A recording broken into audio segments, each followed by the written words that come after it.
Welcome to Passion for Payroll, the podcast. I'm Max. And I'm Khizar. And we're here for the passionate payroll pros who build trust. You deliver quietly, consistently, and usually without applause. We are here for you. No fluff, almost no buzzwords, and always fun. What works, what doesn't, and you can do about it on Monday morning. If you are passionate about payroll, then this is your podcast. Let's get into it. All right, let's get into what, Khizar. Welcome. Hey, are you okay? You started fasting, eh? So are you okay? Yeah. Today is the second day, Max. So while we are recording, I'm still, a couple of hours away from iftar. So bear with me with the low. I won't say low energy because I'm very excited about what comes next.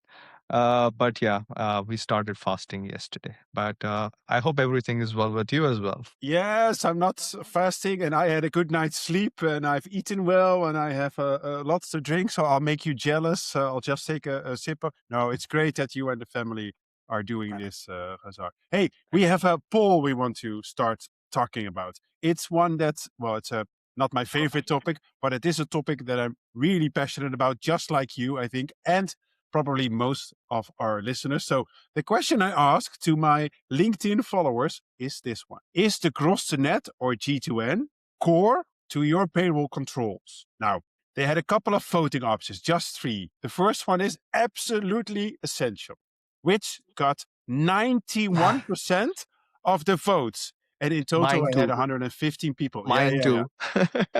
The second option was used but not essential, which only got 7% of the votes. Then, surprisingly, the third option was say what, a GTN, which got 2% of the votes. So there is still payroll people out there who do not know what a GTN is. But it's clear that most of my followers find the GTN absolutely essential to payroll controls. Now, Khizar, do you agree with them or not? I mean, I like I said, I'm one of those 92% who said yes. So if we look at the G2N, or the gross to net, like we call it in our payroll terminology, it's not just a check; it's a control.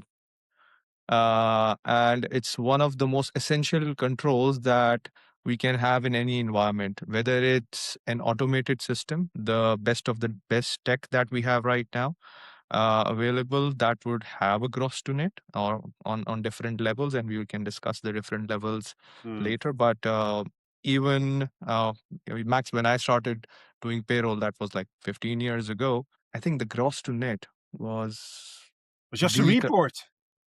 The control, right? Yeah. Even if it was on an Excel, or even if it was something we had to do on paper, you had to, as part of your final, let's say, review with your line manager or the approver of the payroll, that was an essential document. So I think that becomes part of your, I won't say the foundation of your controls, but one of the most important, if not the most important. Yeah. It's interesting, the GTN, right? If I think back when I started Khizar, which was 20 years ago, and I know I'm still super young, but getting a little bit grayer. I started doing payroll controls by printing freaking pay slips, right? Printing them, and then I had backup timesheets to them, and then I had a paperclip holding it all together. It was this big pile of pay slips that I reviewed myself, and then I handed it over to my supervisor, who literally sat next to me, and she usually stayed a little bit late, and then I came back in the office the next morning. I had the same pile back on my desk with all kinds of sticky notes with questions and stuff. Well, if you fast forward now, I think, right, the GTN, the gross to net report, is almost the basis of most of your controls. Because if you look at, I think, the controls that are mostly executed, which I think you will also execute, Khizar, and your team, is a variance control, for instance, right? Yeah. A variance control has different flavors, but usually it is the current period compared to the last period. You then have a gross to net report, which includes all the pay codes of this month with all the results in a local currency. You compare it to last month. Yeah. Right, that's in essence what you do. Then you set up a variance to say in X percentage, that is an outlier, either plus or minus, that we need to start validating. Well, that's a GTN is a basis for that. But I Yes. think what scares me most, and there were a couple of comments on the poll as well, is that it's great and pretty easy to develop a various control. But if you can't trust the data in the GTN, what happens then? Yeah, and that begs the question, right? That is it something that, and we were discussing this offline, right, Max? That is it something coming too late in the process where everything has happened, like you said, about it's about the data quality, it's about, and for us payroll people, everything happens in that short time frame, right? Yes. Imagine we are specialists who have um, more than one country or more than one entity, and we have the same pay dates or pay dates which are closer, then is relying on just the GTN is our way to go, then we Mm, are already too late in the process, right? And then how do we ensure that things are much better and, let's say, cleaner, greener by the time we get to the gross to net? Because the gross to net ultimately will, like you said, showcase us the outliers, right? mm, But what happens prior to even the, let's say, we putting things in the input, right? Like you said, yeah. when you were uh, starting your career in payroll and you had a big pile of things, I Yes. am assuming it was not just the pay slips. It would have been on the input level as well, because Yeah. I remember I had a whole bunch of folders with all the inputs that went in my system, and prior to processing them, everything had to be signed off by a checker, right? So Yeah. those are the kind of checks and balances that we still do. I mean, not at that level, but to ensure that by the time we reach to the gross to net, it's a Yeah. control for the final safety net for us to for the reviewers or the, let's say, the approvers, and if a vendor is involved, then someone on the client side approving that final bit of the net, gross to net.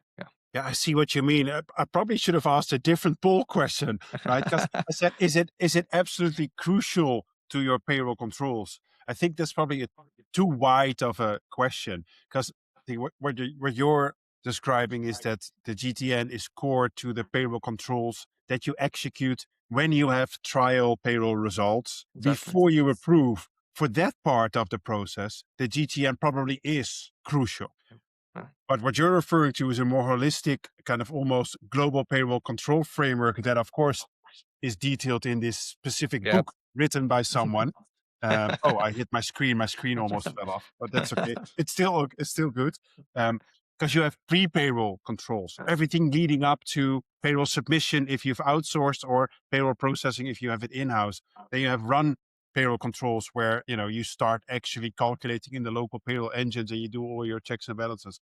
That's where you start producing a GTN. Yeah. But if you're not validating anything up to submission, then the GTN itself can probably not be trusted, because the data in there Exactly.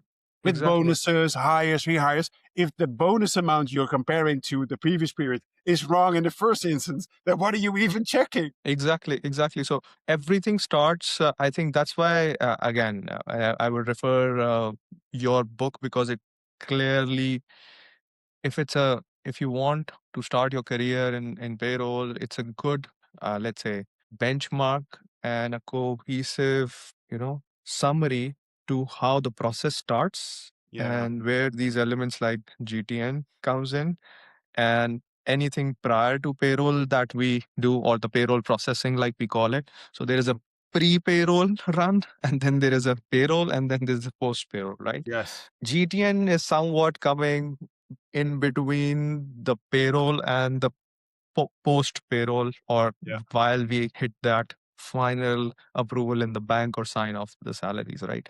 So again, a lot of things happen at the Mm. start of the process.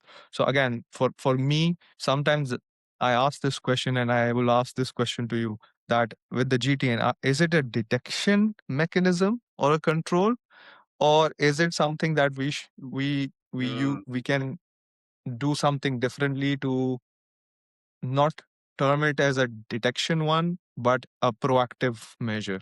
How can that be? And so far, if in my experience, it is a post run, let's say, mechanism, or a detection mechanism rather than Yeah. No, I something think else. I get what you're getting at. I Yeah. agree and slightly disagree. So Okay. it brings back memories of the days where I worked at PwC and I worked with the auditors. You kind of have three different types of controls, right? Hmm. Kind of control timing. You have preventative controls that prevent a Yeah. risk from materializing. You have a um, corrective control, which corrects it before something happens. And you have a detective control, Mm-hmm. where you detect something after the fact. It aligns with the pre-payroll, run payroll, and post-payroll, because the Yeah. end result Yeah. is the post-payroll, which are Yeah. pay slips issued, payments to employees, statutory filings, Sure. statutory payments, and GL files that hit the finance ERP. That's your ultimate output.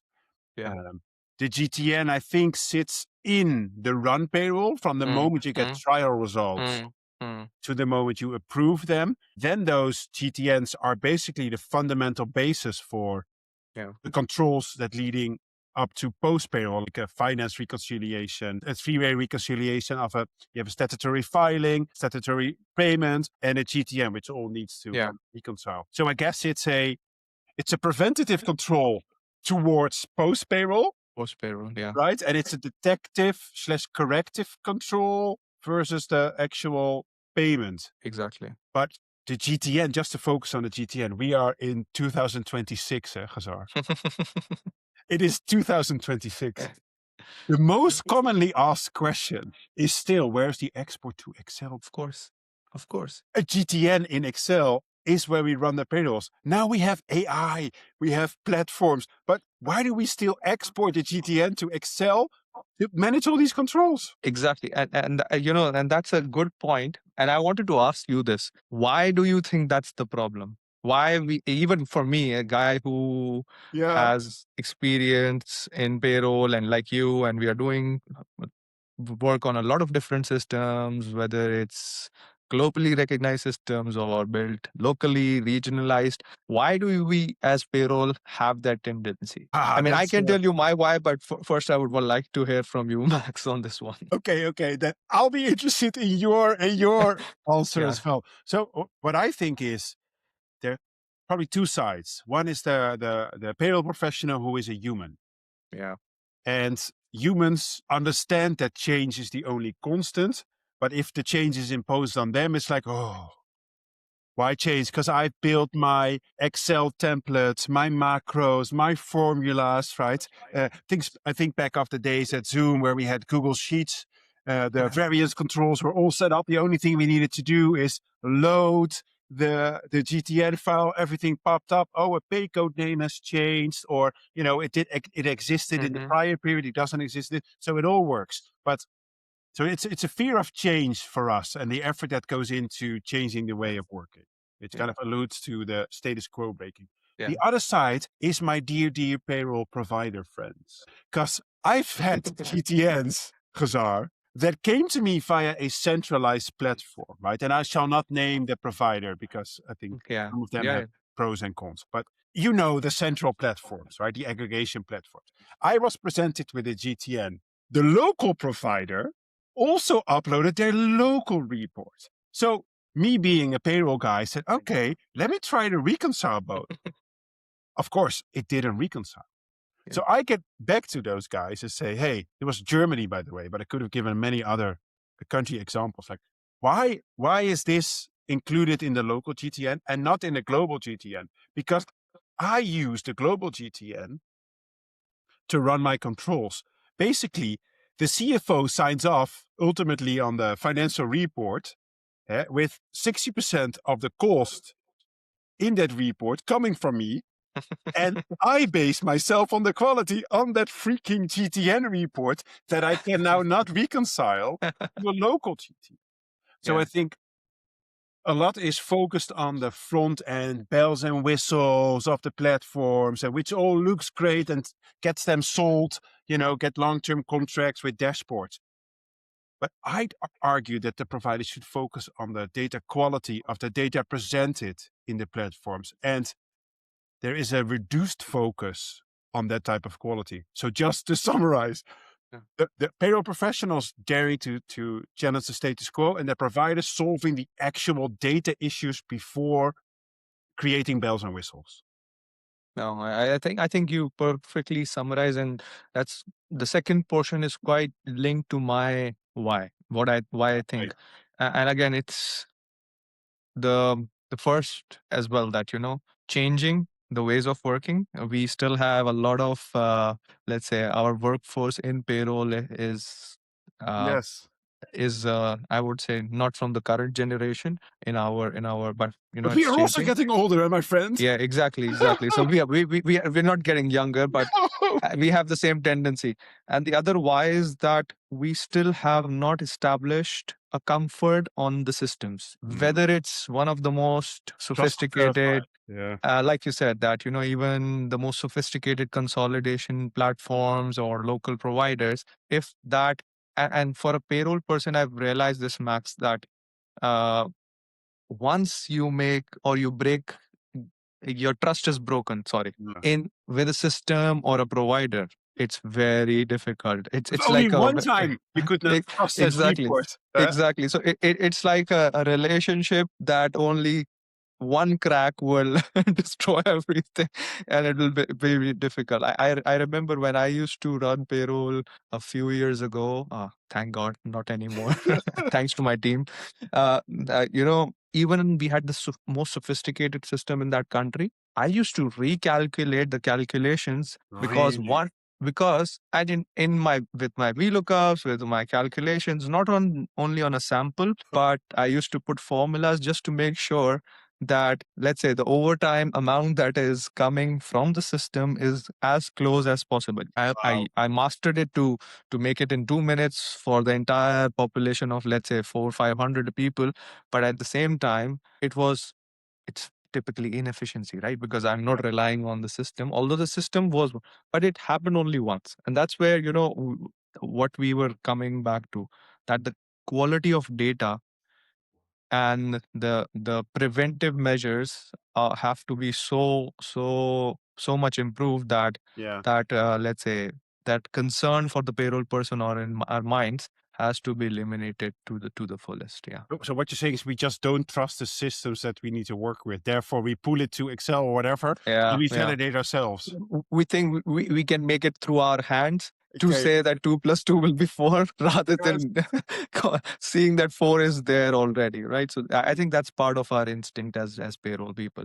But that's one I remember one uh, preventive measure from G2N, because when you said that it also can be a preventive measure, and our G2N was quite early, Okay. after let's say on the first draft or something, uh, and it helped us save a lot of time in a very critical deadline for an April salary processing, because we were supposed to pay in the morning, and at the night, when we were or I was preparing, I had luckily one of my vendors was there working with me in tandem, and we found out that on a element level, Yeah. uh, something drastically changed, which resulted in the tax being exploded for the entire company. And then the good thing was that GTN saved us hours of time, so we can just Before approving payroll, right? before, of course, before Yeah. approving payroll, because that anomaly was so huge. Yeah. It was regarding, I think I remember now, it was a pension contribution. And when we detected the issue, it was someone from, let's say, our team, which had segregated duties not to do payroll, but we had a system which had a page which, when you are changing the line manager for time and attendance, and Okay. we had a different, let's say, user for that, a different organization altogether. But on the same page, the provider had developed the probation end date. Uh, And uh, and it was a funny event, that how that thing changed, and then it resulted in more contribution being deducted, and the contribution resulting in a higher tax for that person, is that while scrolling down, like scrolling down on yeah. the Yeah. screen, they accidentally changed the date of the probation end date. Accidentally. Yeah. Yeah, accidentally. And then accidentally meant that our nights were, let's say, literally gone for that person, because we had a huge amount of taxation being deducted for someone who was just Yeah. starting in a couple of years ago. So again, that level of detail we were only able to catch when we got it in our GTN, which was earlier in the process rather than on the final stage, which is usually the case for GTNs, right? When we are approving the final pay register or something. So I think it depends on how you set it up and where it is positioned, rather than, just being a detection tool, a preventive measure as well. Yeah. Yeah, I like it. I like the, the example, right? Because what you also mentioned is that the GTN is crucial to get it early in the process because it's such a good report that everyone uses. You could detect anomalies Yeah. and do it easily. It also makes me think of a time where I was not so happy, Khazar. I could even say I was very unhappy because you've referred a couple of times to that critical window, right? The I call it the art of the payroll calendar, but also the stress of the payroll calendar. When you've submitted payroll, you're waiting, you get your first trial results, and 3 or 4 business days later, you know the money needs to be in the bank of the employees, and you Yeah. get the first trial result, and you're Yeah. crying. Right? You're crying because it's just wrong. And then you need to start rejecting payroll for the right reasons, right? You reject payroll. Yeah. No payroll professional likes rejecting payroll. We like finding errors Yeah. before it hits, but if it then results in a rejection, which it usually does, we worry about that time, that critical time. Because you Hmm. can't keep rejecting and just say, oh well, payday was yesterday, so Yeah. let's just forget about it. There will be a point in time where you will, after a couple of iterations, need to kind of settle with the results that you have. So have you ever been in the position where you were unsatisfied with the results, but you had to approve because you had to hit payday?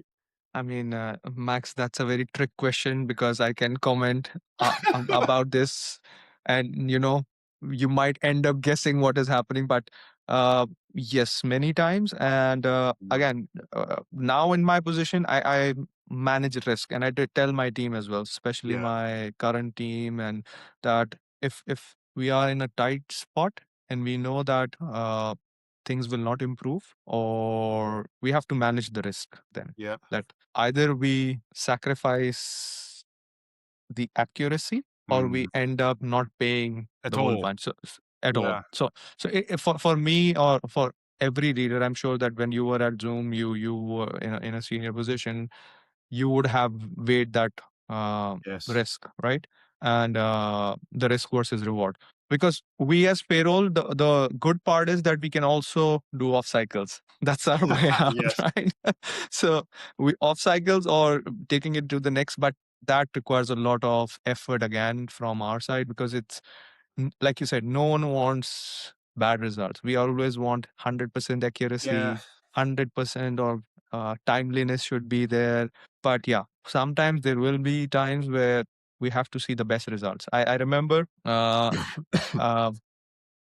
I think I was starting at Tetra Pak, and we had a system where uh, and we don't have it anymore, but Mm. our payroll specialist ensured that we reached to, while reviewing, we reached to the same conclusions. It was relating to 13th month in one of Ah, the okay. countries. I Yeah. remember it was South Africa. And we were trying to get to that final amount and amount and amount. And there was a point where we had to pay in the morning. And eventually we decided that, okay, this is our threshold. We Yeah. can't go beyond that. Luckily, we were accurate because at that time we were doing it in house, and there was a change in the system and the setup, which resulted in a few results, and we couldn't do those calculations even manually, Ah, no okay. matter how hard we tried. So I think those are the times where we have to make a call Yeah. as managers, leaders, to make sure that we are doing the risk analysis and see what fits back. But yeah, it Yeah. happens quite often. I used to, at some point you need to approve or reject and take a risk-based approach. But when I used to find errors and also my team, when they found errors, I asked them to answer 6 questions. Hmm. So the first one is how many employees are affected by the errors? The Yeah, second yeah, question is what is the material value of the errors, right? The errors exactly. as a percentage of total net pay, for instance. And then the third question, which is trickier. how does potentially not correcting the errors decrease the employee experience? Which talks about what type of workforce is it? Is it, Exactly. sensitive, that type of. Exactly. The fourth one, how does potentially not correcting the errors increase the risk of non-compliance? Is it just an internal pay policy, or is it actually a non-compliance to the authorities? Yeah. The fifth question, is the error a result of an incorrect payroll submission?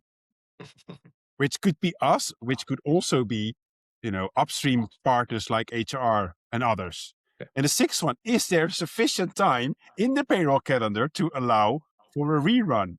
Yeah. So those 6 questions, I always empowered my team to say, before you reject, right, answer these 6 questions.